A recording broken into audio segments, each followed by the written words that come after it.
Harihara Veeramallu trailer చూశారు కదా, అద్భుతంగా ఉంది కదా ట్రైలర్. అయితే ఈ ట్రైలర్లో 2 డైలాగ్స్ పట్ల సోషల్ మీడియాలో విపరీతంగా చర్చ సాగుతోంది.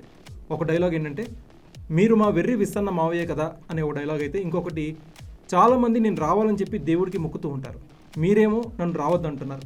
ఈ 2 డైలాగ్స్ కూడా పొలిటికల్లీ మోటివేటెడ్ డైలాగ్స్ అని చెప్పి కొంతమంది సోషల్ మీడియాలో చర్చించుకుంటున్నారు. మరికొంతమంది ఏమో లేదు కథానుసారమే పెట్టి ఉంటారని చెప్పి మరికొంతమంది అంటున్నారు.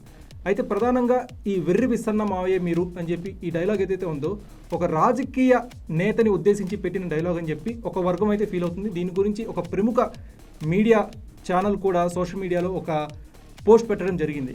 వాళ్ళు ఏం పెట్టారంటే, హరిహర వీరమల్లు ట్రైలర్లో నువ్వు మా వెర్రి విస్తన్న మావయ్య కదూ అనే డైలాగ్ ఎందుకు పెట్టారు, పిల్లల చేత బలవంతంగా మావయ్య అని పిలిపించుకోవాలని తహతహలాడే ఓ రాజకీయ ప్రబుద్ధుడి గురించి ఈ డైలాగ్ కాదు కదా అని వాళ్ళు పోస్ట్ పెట్టడం జరిగింది. సో దాని కింద చాలామంది నెటిజన్స్ అయితే చర్చించుకుంటున్నారు, ఎందుకు దీన్ని ఇంత కాంట్రవర్సీ చేస్తున్నారు, సినిమాలో కథానుసారం ఆ స్క్రీన్ ప్లేకి తగ్గట్టు డైరెక్టర్ పెట్టి ఉండొచ్చు కదా, ఎందుకు అనవసరంగా సినిమాపై నెగిటివిటీ పెంచుతున్నారు, ఈ డైలాగ్ గురించి ఎందుకు ఇంత రాద్ధాంతం చేస్తున్నారు, లేనిపోని వ్యతిరేకత సినిమాపై ఎందుకు న్యూట్రల్ ప్రేక్షకుల్లో కూడా వచ్చేలా చేస్తున్నారని చెప్పి నెటిజన్స్ పవన్ కళ్యాణ్ ఫ్యాన్స్ అయితే ఫీల్ అవుతున్నారు. మరికొంతమంది ఏమో లేదు కావాలని చెప్పే పవన్ కళ్యాణే వాంటెడ్లీ ఈ పొలిటికల్లీ మోటివేటెడ్ డైలాగ్స్ పెట్టించాడు అని చెప్పి మరికొంతమంది ఫీల్ అవుతారు.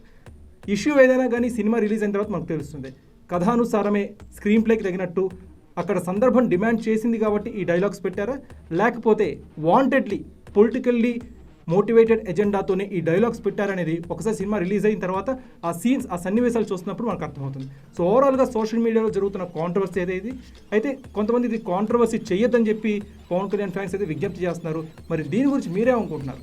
సోషల్ మీడియాలో జరుగుతున్న ఈ చర్చ పట్ల, ఈ 2 డైలాగ్స్ పట్ల మీరేమనుకుంటున్నారు? ఇది రాజకీయ నేతలు ఉద్దేశించి పెట్టిందా, లేకపోతే ట్రైలర్లో కథానుసారమే వెళ్ళింది అనుకుంటున్నారా? మీరేమనుకుంటున్నారో కామెంట్ సెక్షన్లో పంచుకోండి.